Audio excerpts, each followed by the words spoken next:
Hello and good day, fellers. We are wrapping up Unit 3 in front of a live audience. It's been a while, but here we are. CO27, writing and interpreting what's called an arithmetic sequence. And before we get into that, though, I've got a little project for you to do. I'm going to pause the video and give you 5 minutes to work on this just with the person at your little pod there. But I've got this table, which shows the time in seconds and the distance in feet of some object. I don't know what it is. Maybe it's a Frisbee, maybe it's a ball, I don't know. But your job is to calculate the distance after 5 seconds. So essentially, find that missing value in the table. Be prepared to defend how you know. And then down here, when it says write a rule for the table, another way to explain a rule is an equation in slope-intercept form. So you're writing the equation of this table to allow you to calculate the distance after 38 seconds. Because as we know from our math patterns, those pattern block questions, when you're able to write an equation, find a pattern, and predict something, you don't want to have to make this table all the way out to 38 seconds and then just fill in values until you get the answer. If you can find a pattern, find a relationship, find an equation, it makes it a whole lot faster. So, your task, find the missing value in the table, be prepared to explain how you found it, and then write an equation that describes the table. If you were to graph this, describes the line, and then use that equation to calculate the distance after 38 seconds. I will be of zero help to you. This is on your own. Ready, set, go. And okay, so who can tell me what will the distance be after 5 seconds? What is this missing value here? Simon? 144. And how did you go about calculating that?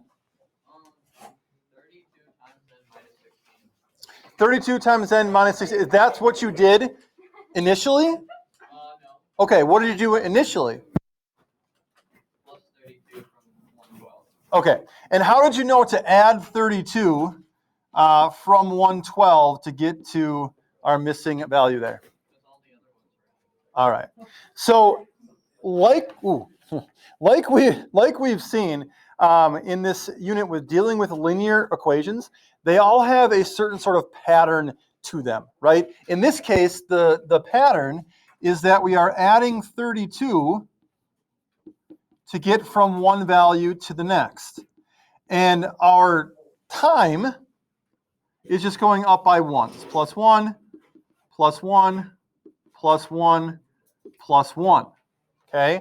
What does that change in the distance over change in time represent? Julia? The slope, right? If you recognize this essentially as an XY table, but instead of X and Y, we used T and D, time and distance, essentially what that pattern represents there is the slope of the line. Okay? So in the second part, where it says writing a rule for this table, write an equation for this table in slope-intercept form, that 32 over 1, that represents that n variable. That represents the slope. Okay? Now, where'd you go from here? Those that went this route, where'd you go from here? Yeah. Well, probably the slope equation, so y equals 32x. And then to the y-intercept, because each of them you're adding 32, if you subtract 32 to get to the time is 0 seconds, you get negative 16. Okay. So there are a couple different ways you could go about this here, right? Elise said that ultimately we have to find the y-intercept, right? The equation in slope-intercept form. That's the piece that we're missing, that b. One option is we're going across the table to the right here by adding 1 and adding 32. So to get the y-intercept, which is the value for y when x is 0, we can go backwards by subtracting 1 to get to that x equals 0. And if we do the same thing down here, to go back 1 and subtract 32, we do get a y-intercept of negative 16. 16 minus 32 is negative 16. Okay? The other way is, and this is where PO26 comes in here, is use this equation, use the slope, and use any of these ordered pairs. We'll just pick 1/16 because it's the easiest.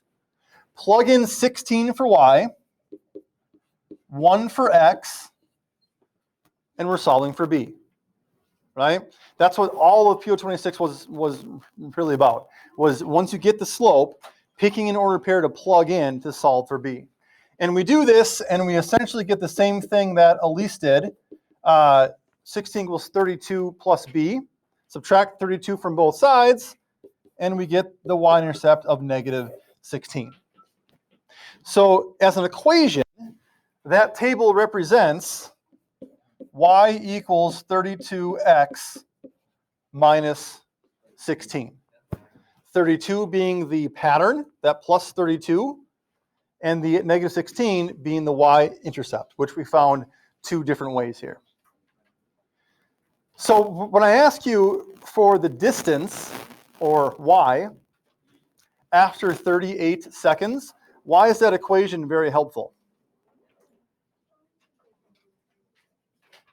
How can we use that equation to calculate the distance after 38 seconds very efficiently? Gabby?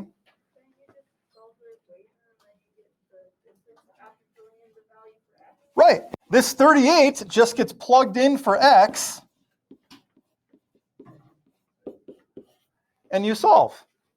And someone with a calculator or a big brain, what do we come up with? 1,200 is our distance. Okay? So rather than continuing the table, and adding 32 again, and adding 32 again, and adding 32 again, adding 32, all the way out to 38 times, one option, more efficient option, is to write the equation and use that to plug in values and solve. Okay? An even more efficient way is called an arithmetic sequence. It's kind of how I roll. I show you the long, challenging way first, and then I make it easier, right? You're welcome, okay? And so an arithmetic sequence is an alternative method to doing what we just did, and it's a lot faster. Notice that everything from this point down, that we're going to cover now, is either a definition or in a key point section. So all of this middle part here can go on a help sheet. And I highly recommend that it does. Okay? An arithmetic sequence is a pattern with, I should put constants, addition, or subtraction. An arithmetic sequence is a pattern with constant addition or subtraction. So I'm not talking about a pattern where you might add 1, then add 2, then add 3, then add 4. Right? That's a certain type of pattern also.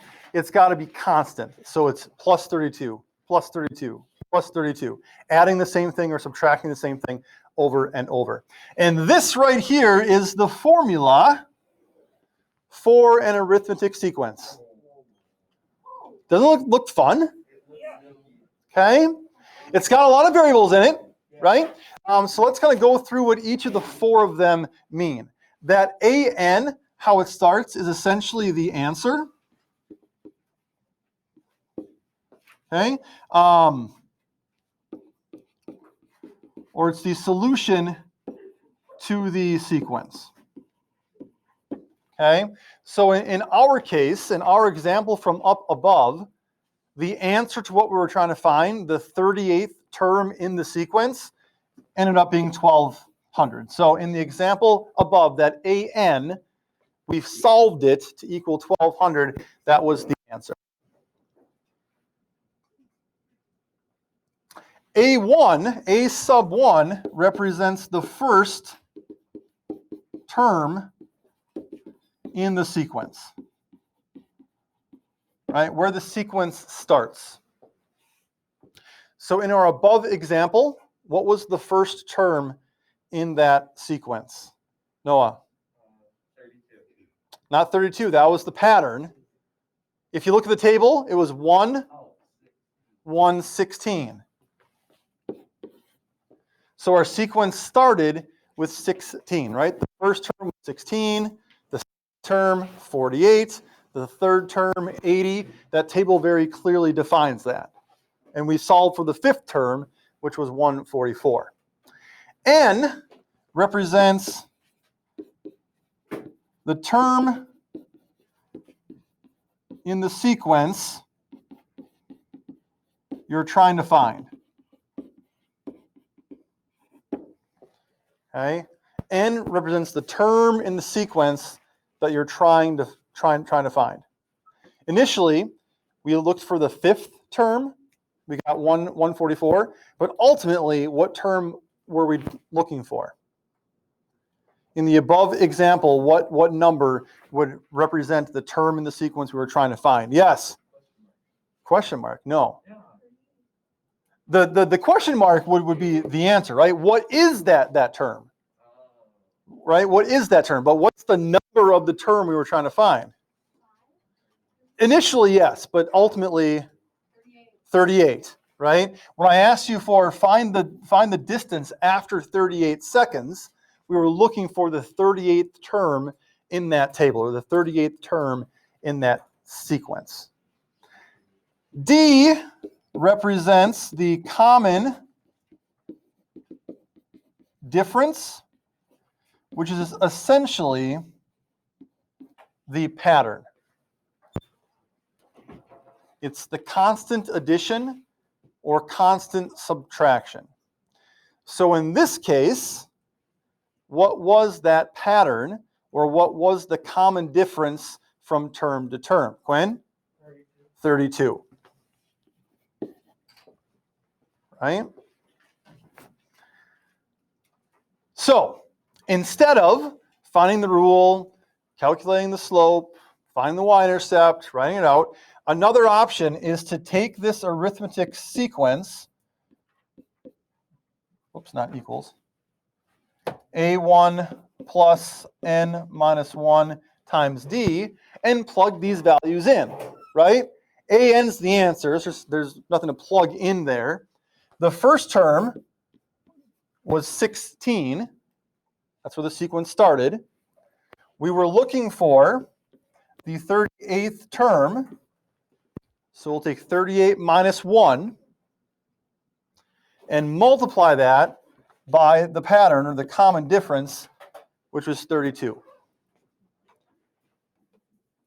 And someone with a calculator or a big brain or a good memory, what do we end up with, Gabby? 1200. You solve that formula and you will get 1200 as the value of the 38th term. If you have a calculator, I'd like you to verify that you can put this in correctly and make sure you get 1200 as an answer.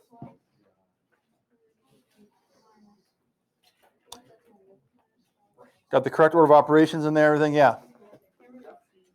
What's that? I can't really see.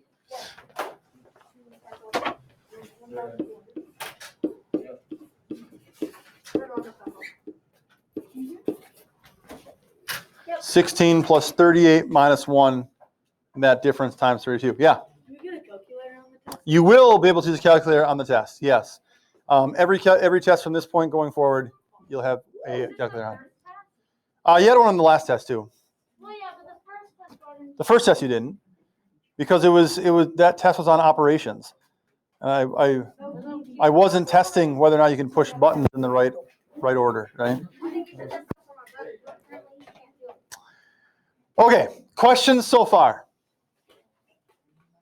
All right, so we're going to build up to the sequence because, like I said, it's got 4 variables in there, a lot going on. We're going to start by just writing an arithmetic sequence being given the first term and the common difference. So it says, write an arithmetic sequence of at least 4 terms using the given first term and common difference. So if this sequence here has a first term of 17, that's the A1, and a common difference of 6, What's the next term in the sequence?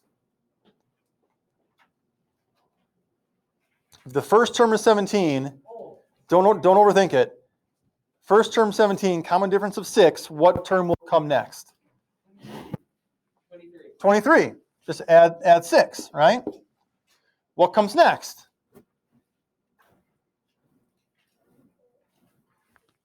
6, right? So 29. 29. Add 6 again, yep. And our fourth term? 35. Okay? So if I asked you for, say, the 50th term, right? You already have the first term and the common difference. Now you just need to plug in n, 50 for n, and you go to the formula and calculate that. Okay? We're not going to, but that's what you would do. Next one. First term of -4, a1, -4, a common difference of -3. What number would come next in this sequence? Elise? -7, right. Here we have a common difference with subtraction. Okay, so it's going to be a negative. -4, -7. Next up, Brent, -10. And our fourth term, -13. Okay? Again, we're starting here by writing these sequences using two of the variables, just kind of get exposure to what they are. The last one, first term of 5, common difference of -11, Lauren. -6, subtract 11. Next one, Noah. -17. And fourth one, -28. Right? So that A1 is just where the sequence starts. What's the first term? The D is that common difference. If it's positive, it means you're adding. If it's negative, it means you are subtracting. All right? So now, when we add in that n variable, here's where we can use the formula to answer these types of questions. It says, use the given information to find the nth term of the sequence. Put the values in the formula to solve. So if we have a starting term of 6, you don't have to write this part down yet, but if we have a starting term of 6 and we're adding 4, 6, 10, 14, 18, 22, right? If I could write this sequence out until I get to the 12th term, but that can get kind of tedious, especially if I ask you for the 80th term or the 101st term, right? That's where the formula comes in. We know that the nth term, what we're looking for, is going to be the first term plus the difference of n and 1, so n being 12, and we're multiplying that by our common difference, which is 4. So here's where we would definitely want to use this formula to get that 12th term of this particular sequence. And, oh, I didn't put a number in for A1, sorry. Starts at 6, okay? What does it end up being? Yeah. Not 58. 50 even. Okay? The 12th term is going to be 50.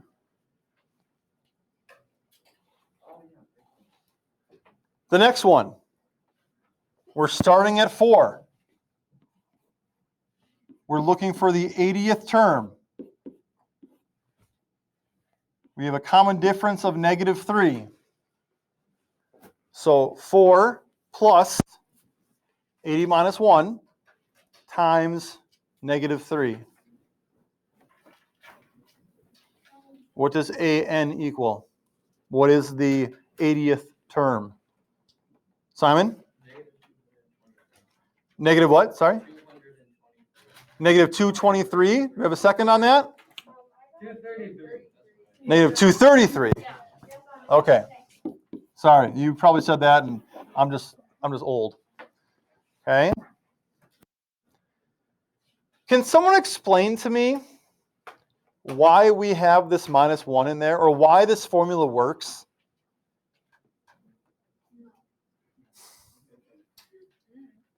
Why do we have to subtract 1 from n? It's probably easier to see it in this first example than the second one, just because our numbers are a little bit smaller. But can anyone tell me why that minus 1 is part of this?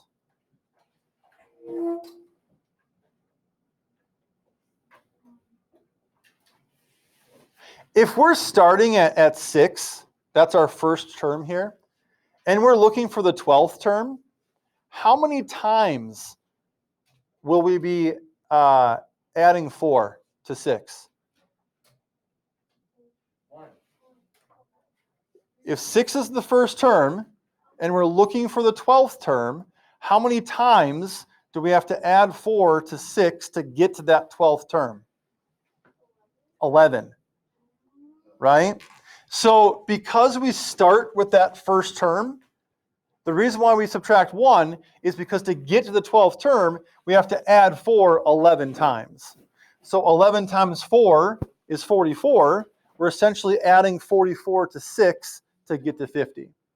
If we start at 4 here, and we're looking for the 80th term, how many times do we have to subtract 3? 79 times, right, to get to that 80th term, thus the minus 1. Okay, so eventually you might be savvy enough here to just be able to write 4 plus 79 times negative 3, because you understand what that minus 1 does, right? You have to subtract 3 79 times to get to that 80th term from 4, and so you can kind of take shortcuts. But for right now, it's probably best to just kind of keep with this, that minus 1 in there, okay? The next section, where it says find A12 of 15, 22, 29, 36, I'd like you to see if you can fill in the 3 variables that we need here. What's the first term? What's the number of the term in the sequence that we're finding? And what's our pattern? What's our common difference?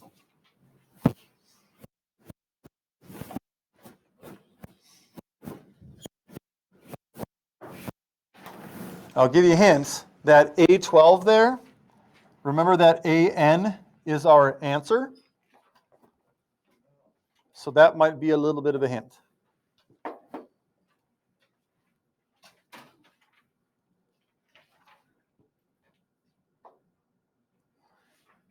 What's A1? What's the first term of this sequence here? Gabby? 15. Starts at 15. Okay. Which term of the sequence are we looking for? Gabby? The 12th term, exactly. When it says find A12, that representing our answer, that AN, that's another way to kind of tell you that you're looking for the 12th term. And if you're looking for the 12th term, that means that N is going to be 12. And what is the common difference here? What's the pattern? 7. Okay. So, into our formula, starting at 15, and I can write, instead of AN, I can write A12, because that kind of shows us it's the 12th term also. But the 12th term of this sequence, starting at 15, we're going to be adding 7 11 times, right? Or 15 plus 12 minus 1, that difference times 7. And what do we end up with?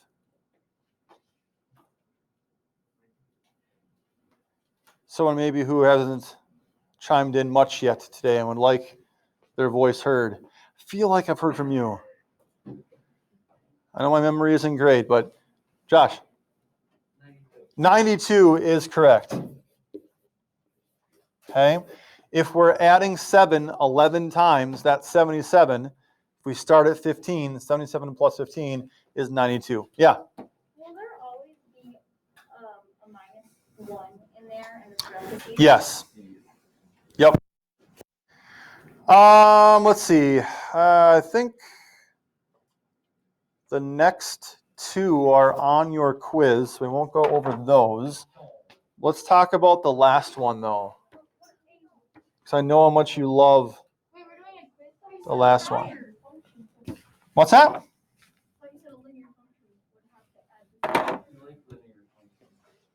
I said a linear function have to add the same number? Yes. Oh, right. So I think the directions say determine if each sequence is an arithmetic sequence. If it is, identify the values of A1, N, and D. So it's possible that one or two of these might not be an arithmetic sequence. Okay. Well, let's talk about the last one here. Find A48 of -1, -12, -23, -34. Go ahead and identify what are our key variables here.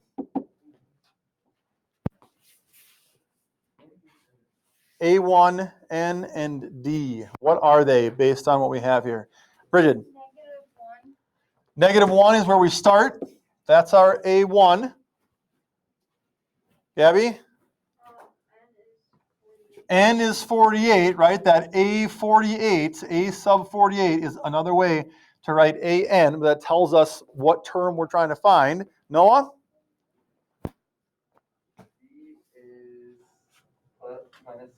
Yes, the common difference, the pattern is that we're subtracting 11. So now plug those values into our formula, and we get the 48th term of the sequence is equal to -1 plus 48 minus 1 times -11, right? Or 47 times -11. Because starting at -1, subtracting 11 47 times is going to bring us to the 48th term. Calculator or big brain, what do we got? Swicky. Do we have a second on that? Okay. Especially these negative signs, plug it in or use your calculator, make sure you can put them in correctly. Remember that subtraction sign is different than a negative sign as far as the buttons on your calculator. If you use a subtraction sign in place of a negative sign, it's going to mess things up, and vice versa and everything like that. So, okay. Word problems. How do you know when to use an arithmetic sequence such as this?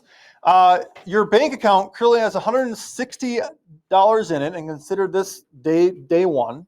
You begin adding $8 every day. How much money will be in the account on day 50, right?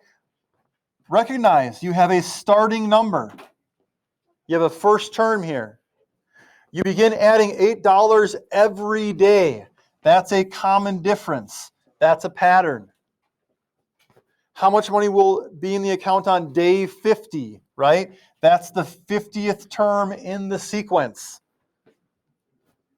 Where's this bank? Wells Fargo. I don't know. TCF. Yeah.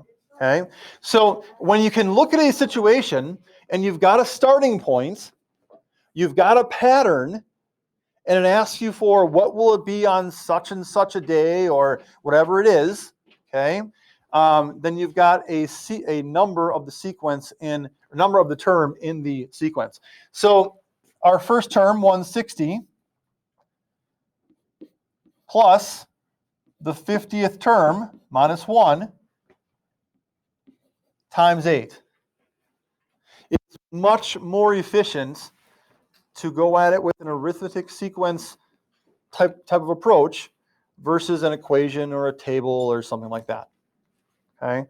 How much money will be in the account on day 50 after adding $8 49 times, Lauren? 553? 2? Of course, it wouldn't be an odd number. You're adding 8. That was dumb. $552 in the account. Huh? That's the biggest spot. Okay. Yes, Bridget. How can you tell that, when you put the A and N or the D by the number? how could you tell, like, that's where they go? Well, because you have to know what each variable means, right? This A1 is where something starts. It's what you currently have, okay? The common difference, that's the pattern. That's how the account is increasing, how it's decreasing. It's a constant thing. So if you're adding $8 every day, just think about that as, okay, plus 8, plus 8, plus 8, plus 8. That's the pattern, right? And then your question is usually going to be the n variable. What will the account be on this day, on the 50th day? So really the two that you might get confused with the most is your first term and the common difference, because the n variable is going to be the question. Does that help? Yeah. Okay. That makes sense. Okay. Anything else? Can we do number 2?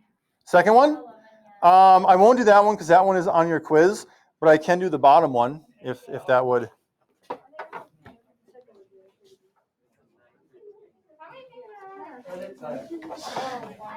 To train for an upcoming marathon, you run 1.5 miles on the first day of training and increase that distance by 1/8 of a mile each day. How far will you run on day 30? I'll help you at least place things, and then you can use the formula and set it up from there.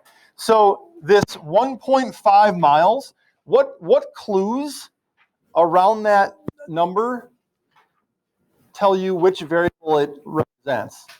The first day. Right. You see this? 1.5 miles on the first day. First. A1. That's where you're starting. Right? You increase that distance by 1/8 of a mile each day. That 1/8, what clues tell you that it's going to be which variable? No.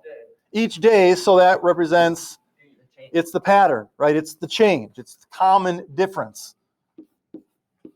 And then the question, how far will you run on day 30? That question mark, that's your hint that that's going to be your n. And you do need to convert. You need your answer in both miles and in feet. Okay? All right. Oh boy, it is time. It is tech time, right? Tech time. You've completed the binder. That's the last objective in it. So the new ones are in the back. I just need to assemble them. We'll go on to binder number 2. I think you'll find it's quite pleasant. But, that, folks, is how you math. And don't forget to do your quiz.